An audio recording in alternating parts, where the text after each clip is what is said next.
저는 지난주에도 똑같은 본문으로 여러분과 말씀을 나눴습니다. 진정한 믿음의 삶이란 첫 번째 말씀을 나눴고요. 몇 번 시리즈로 이 말씀 가지고 크리스마스 시즌이기 때문에 오늘 두 번째로 말씀을 나누겠습니다. 그래서 오늘은 아들을 낳으리니 이 말씀, 다음 시간에는 시간 되는 대로 한 번 하든 두 번 하든 나눠서 또 다른 말씀과 연관을 해서 이렇게 말씀을 나누도록 하겠습니다. 따라합시다. 아들을 낳으리니. 그러니까 하나님께서 보내신 천사 메신저를 통해서 요셉이라는 사람에게 너의 정혼한 그 아내 마리아에게 임신이 됐다. 근데 23절에 보니까 성령으로 처녀가 잉태하여 아들을 낳을 건데 성령으로 임신이 됐는데 이 아들을 낳을 것이다. 이런 이제 메시지를 들은 거예요. 자, 이 메시지를 들었을 때 여러분 요셉이 믿고 이 말씀을 믿었잖아요. 믿고 가만히 마리아와 이 정혼한 관계를 깨려고 했지 않습니까?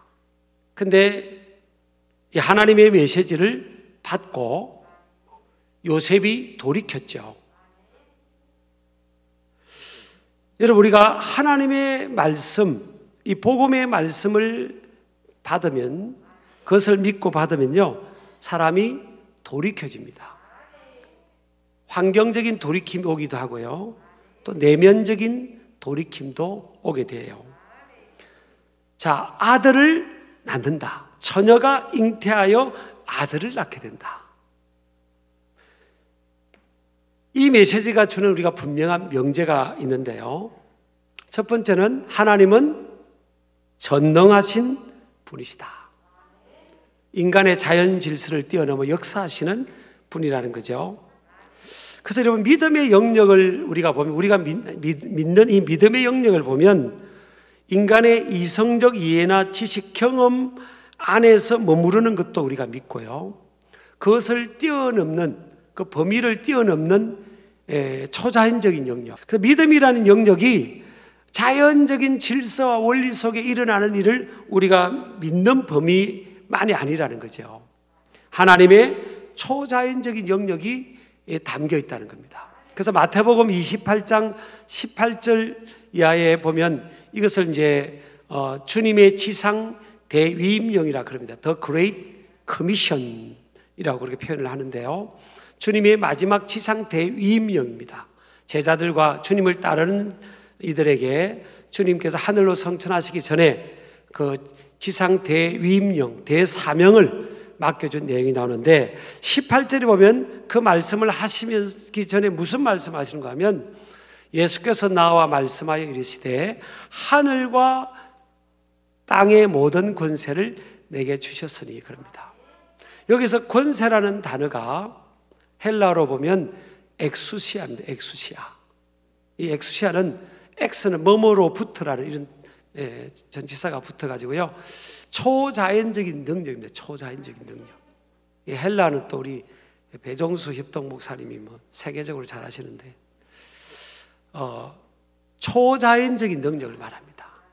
그러니까 우리 하나님께로부터 부여된, 예수님께 부여된 능력이 뭐예요?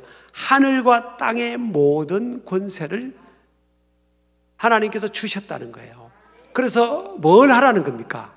너희는 가서 모든 족속으로, 19절 보면요, 모든 민족을 제자로 삼아 아버지와 아들과 성령의 이름으로 세례를 베풀고 내가 너에게 분부한 모든 것을 가르쳐 지키게 하라. 볼지어다 내가 세상 끝날까지 너희와 항상 함께 있으리라 하시니라. 자, 우리가 보면 참 이게 하늘과 땅의 모든 권세를 내가 예수님께서 가지고 계시니까 예수님을 따르던 제자들은 너희는 가라는 거예요. 어디까지 가라는 거죠? 모든 민족, 모든 민족에게, 헬라로 하면 판타타 에스네 이런 단어입니다. 모든 민족에게 가라는 겁니다. 가서 그들을 제자 삼으라. 자, 초자연적인 능력을 갖고 있는 예수님께서 함께 해주겠다는 거죠. 그리고 오늘날 보세요. 우리나라만 해도 그렇고 전 세계도 그렇지 않습니까? 예수님의 이 복음을 언어와 문화와 지리적인 장애로 인해서 참 전하기가 어려운 그런 상황인데 우리나라도 이렇게 많은 사람들이 예수님을 믿고 있잖아요. 이게 인간의 자연적인 능력으로만 이루어진 게 아니라는 거예요. 저나 여러분이나 지금 예수님을 참 노멀한 마음으로 믿고 있는데 오늘날 우리가 예수님을 믿기까지 이게 쉬운 게 아니라는 거죠. 초자연적인 하나님의 능력이 역사했기 때문이다 하는 것을 믿으시기 바랍니다. 자, 그래서 오늘 아들을 낳으리니 그랬잖아요. 근데 아들일지 딸일지 어떻게 알아요? 이거는 지금 태어나지 않은 그 미래는, 지금은 요즘은 의학이 발달해서 뭐 초음파로 미리 확인도 할 수 있다 하지만 2000년 전에는 지금 자기와 정혼한 여인이 임신을 한 사실을 이제 소문을 들어서 알은 거 아니에요. 근데 그 생명이, 새 생명이 아들일 거라는 거예요. 그러니까 이 일은 미래 영역 아닙니까? 아직 일어나지 않은 미래 영역이에요. 근데 하나님은 아들이라는 겁니다. 자, 여러분, 그러면 우리가 여기서 우리가 믿음이라는 영역을 우리가 좀 생각할 때, 아, 그렇구나. 우리가 믿는다는 것이 내가 지금 과거는 우리가 지나온 시간이니까 알고 우리 인간은 현재를 지금 살아가잖아요. 현재 내 눈에 지금 보이는 것만 확인하고 검증하고 이해하고 인지하는 거죠. 근데 지금 하나님은 뭐라고 말씀하십니까? 미래를 말씀하잖아요. 아들을 낳는다. 그 아들이 자기 백성을 그들에 대해서 구원할 자다. 아들이 태어난다. 그러잖아요.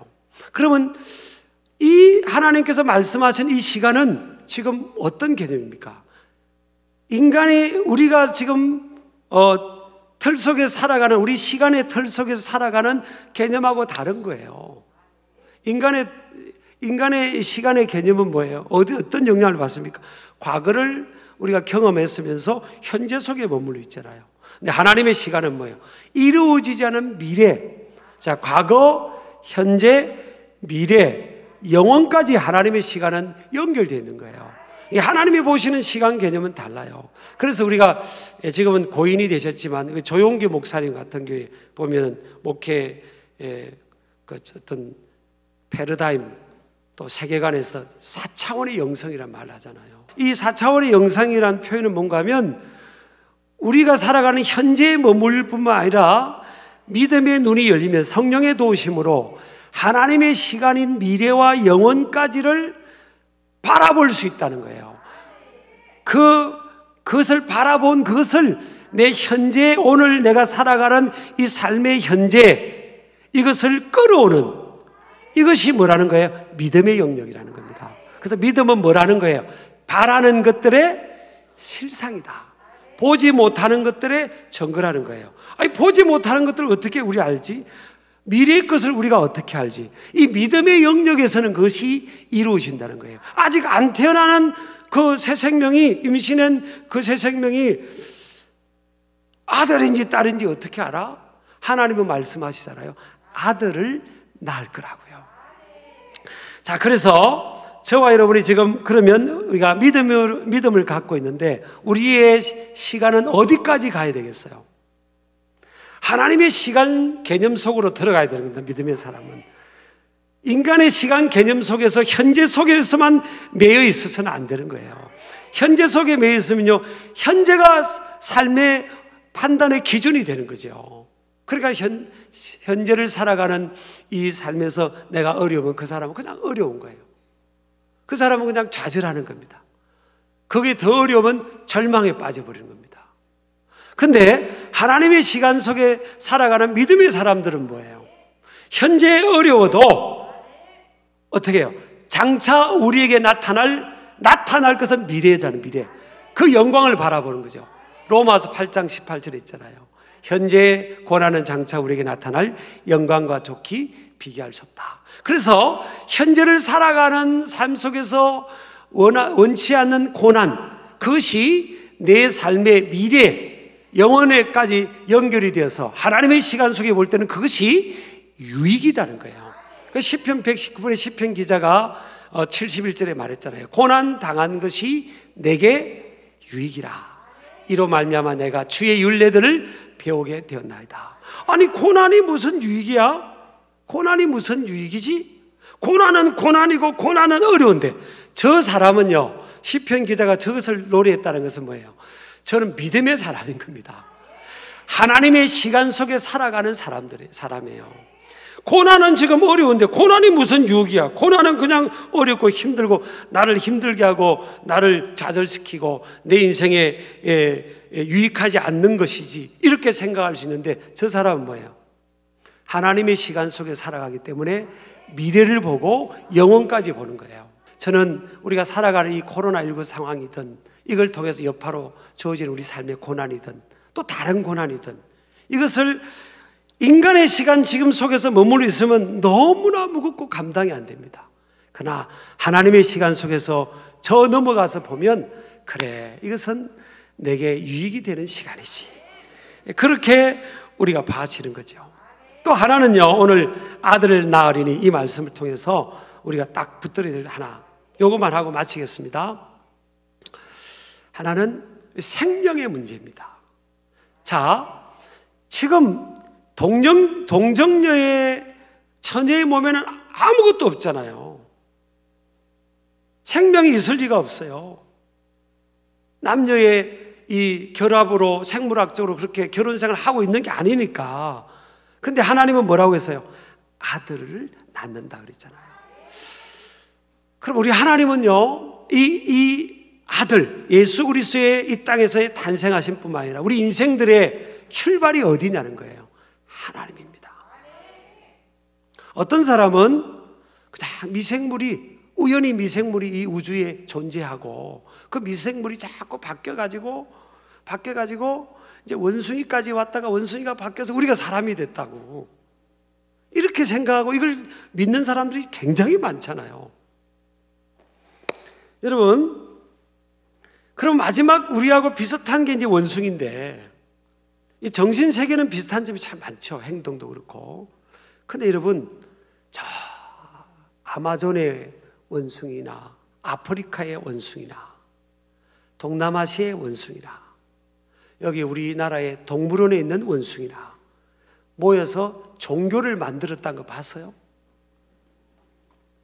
모여서 무슨 예배를 했다, 무슨 이렇게 신을 찾았다, 그런 거 보셨습니까? 없어요.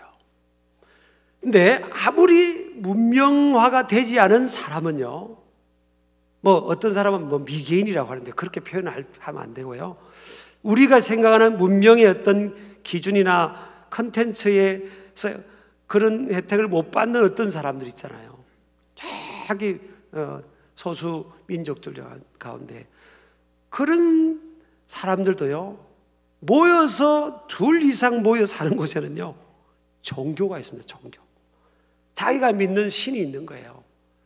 진정하신 살아계신 하나님과 예수 그리스도를 몰라서 그렇지, 인간이 둘 이상만 모여 있으면요 하나님을 향하고 신을 향하고 있는 거예요. 그러니까 이 동물은 동물이고 인간은요 존재의 출발이 하나님이시라는 거예요. 하나님께서 하나님의 형상으로 우리를 만드셨다는 거예요. 아들을 낳으리니 그 아들이 존재하잖아요. 그 저와 여러분의 출발은 어디서 설명이 되겠어요? 하나님이구나. 창조주로부터 저와 여러분이 시작된 거예요. 그래서 예수님께서 그랬잖아요.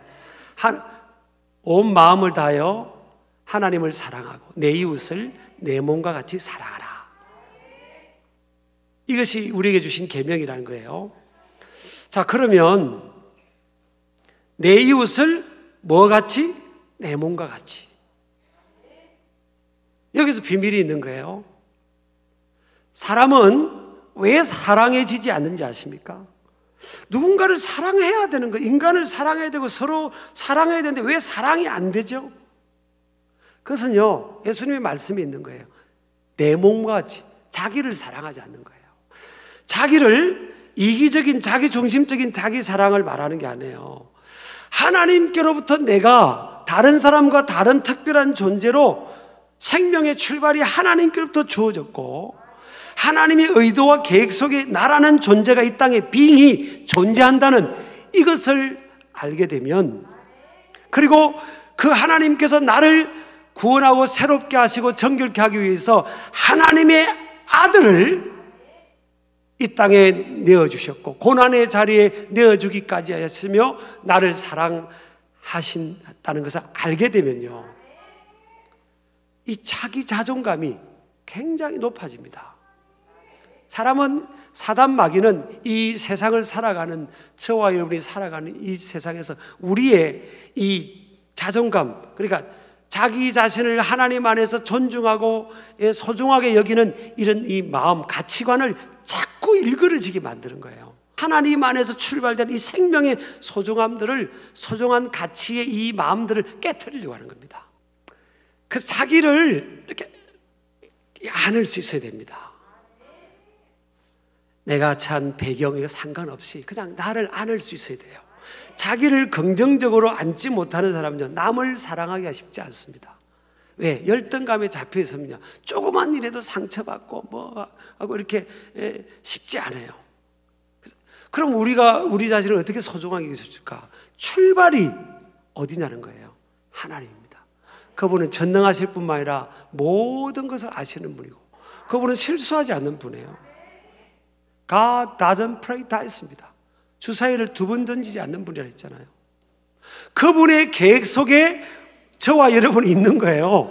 저 이거요, 제가 20대 초반에 이 사실을 알고부터는요, 와,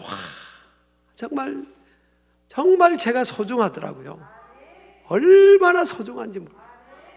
그래서 제가 청소년들 만나면 청소년들이 아이들끼리 자기들끼리 막 다툼이 있고 막 싸우기도 하고 자존감이 낮고 그러잖아요. 그래서 이제 집회하다가 이렇게 해보라고 합니다. 얘들아, 너희들 한번 자기를 안아보라고 합니다. 우리 한번 안아보세요. 우리 승신기가 꼭 안아보래요.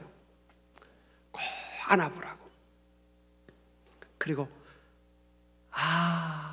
사랑스러워 해보라고 합니다. 한번 해보세요. 시작. 그랬더니 어떤 청소년 한 명이 그래요. 하는 걸 보니까 지긋지긋해. 그렇게 말해요. 자, 이 생명의 출발이 내가 존재하는 게 하나님께로부터 주어졌다면요, 남도 마찬가지예요. 우리 배우자도. 그럼 누가 어디서부터 저 부족한 배우자가 출발했습니까? 하나님께로부터. 하나님이 있게 하신 거예요. 교회 안에서뿐만 아니라 교회 밖에도 마찬가지고 우리 자녀들도 마찬가지고요. 하나님의 계획 속에서 그를 있게 하신 거예요. 그럼 얼마나 소중합니까? 그게? 돈을 좀 못 벌으면 어때요? 여보, 돈 안 벌어도 괜찮아. 난 내가 다시 태어나도 당신 선택할 거야. 여러분요, 왜 사도 바울이 그 높은 지위, 학문적으로, 사회적으로, 권력으로, 가문의 배경으로, 사도 바울은요, 태어나면서 로마 시민권을 가질 정도로 이 가정의 배경이 또 대단했습니다. 근데 그가 그거 다 내려놓고 왜 그 매를 맞아가면서 감옥에 갇혀가면서 굶어가면서 왜 사람들에게 전 세계 다니면서 복음 전합니까? 그 영혼의 한 영혼을 천하보다 사랑하는 그 주님의 마음을 아는 거예요. 그래서 그 영혼들에게 하나님 사랑 알게 하려고 목숨을 걸고 다니잖아요. 왜 우리가 이웃을 사랑할 수 있죠? 왜 교회 밖에 있는 사람을 사랑할 수 있죠? 아까 장로님 기도에도 막 우리 교회 비전도 이야기하시고 참 은혜롭게 기도하셨는데, 왜 우리 교회가 교회 안에서만 아니라 교회 밖에 또 이 나라, 이 민족, 북한 땅까지 왜 5대양 6대까지 우리가 관심을 갖고 1000명의 선교사를 보내고 민족 복음화를 위해서 우리가 앞장서서 하고 지역교회를 우리도 어려운데 왜 그러죠? 왜? 아니, 하나님의 생명의 출발을 아니까 그래요. 교회 안에 우리만이 아니라 교회 밖에 저 영혼들도, 저분들도 주님이 하나님께서 창조하셨고 있게 하시고 그들을 위해서도 하나님의 아들을 보내신 걸 아니까 우리는 그들도 우리의 교구가 되는 겁니다. 그런 거예요. 그래서 여러분, 오늘 아들을 낳았으니 이 말씀요, 여러분 꼭 붙드시고요. 그래, 나는 하나님의 시간 속으로 들어간다. 이제부터는 인간의 시간 속에, 이 자연적인 이 시간 속에 머물러 있지 않고 나는 믿음으로 어떻게 하나님의 시간 속으로 들어가면서 지금 삶의 현재의 어려움을 어려움으로 보지 않고 현재의 이 무게를 내 무게로 보지 않고 장차 하나님 허락하실 영광을 바라보면서 이 어려움들을 유익으로 생각하는 긍정적인 마인드를 갖는 거예요. 거기서 출발하는 겁니다. 하나님의 시간 속에서 들어가면요, 모든 게 긍정적이 됩니다. 긍정성이 거기서 주어지는 거예요. 감사가 거기서 나오는 겁니다. 기쁨이 거기서 나오는 거예요. 환경이 안 바뀌어도 마찬가지입니다. 또 뭐예요? 그래, 나는 내 존재의 출발은 하나님이다. 그래서 나는 하나님의 자녀고 왕같은 제사장이고 거룩한 나라 백성이고 나는 하나님의 존귀한 자다. 하나님께서 나를 뭐예요? 나를 무엇과 바꾸신 거죠? 하나님의 아들의 생명과 바꾼 존재 아닙니까? 우리가 이제 구원받아 주님이 부르시면 천국에 갈 겁니다. 저는 천국을 믿는 목사입니다. 저는 천국 가고 싶어요. 그런데 어떤 분이 그럽니다. 목사님, 저도 천국 빨리 가고 싶다고 그래요. 그래서 내가 정색을 하고, 주의 일 많이 하셨어요? 주의 일 많이 하셨냐고. 많은 영혼 구원하고 주의 일 많이 하셨어요? 천국 빨리 가겠다고 그런 말 하지 마시고, 저분이 사명 끝나면 부르실 테니까 딱 눈 뜨면 그때부터 주의 일 하셔야 된다. 네, 그렇게 정색을 하고 했지만, 자, 우리가요, 내 출발이 하나님께로부터라면 저 사람의 출발도 하나님께구나. 그때부터 사람을 소중히 여기는 겁니다. 아이 하나 더, 야, 저 애가 바울이 될 수도 있고 베드로가 될 수 있고, 어떤 사람을 만나면 지금은 막 실패합니다. 막 실패고 고통받고 막 별로 막 인생이 막 손가락질 받는 상황일 수 있어요. 근데 하나님은 그를 회복시키셔서, 우리 아멘 하시기 바랍니다. 하나님은 인생을요 절대 포기하지 않습니다. 회복시킵니다. 저도요 이 생명 철학이 딱 들어오니까 제가 바뀌었습니다. 제가 그래서 여러분 잘 아시는 것처럼 제 목회 철학을 좀 말하라면 뭐 여러 가지가 있겠지만 그런가 보다 그러잖아요. 그게 뭐예요? 설령 누군가로부터 내가 상처를 받았어도, 나의 마음을 아프게 해서 그 사람을 포기할 수 없다는 거예요. 하나님이 저와 여러분을 포기하지 않은 것처럼 그 사람을 포기할 수 없습니다. 답이 있잖아요, 지금 말씀에. 하나님께서 나를 여기까지 포기하지 않으셨다면 하나님께서 그 영혼도 포기하지 않으셨는데 왜 내가 포기합니까, 그 영혼? 이 세상은요 너무 쉽게 포기하라고 하는 겁니다. 나 솔직히 내가 한마디 오늘 좀 할 말 할게요. 이 세상은 너무 쉽게 인간관계를 포기하라고 하는 겁니다. 근데 하나님은, 성경 말씀은 포기하지 마라. 하나님이 포기하지 않았는데 우리가 어떻게 어떤 인생을 포기합니까? 내가 그를 안 품으면 그 영혼은 영혼이 유기된 인생이 될 수도 있는데, 그래서 이 생명의 출발, 그는 이 하나님이라는 이 생각, 이 시간 개념, 우리 이걸 붙들고요 승리하시길 주의 이름으로 축복합니다.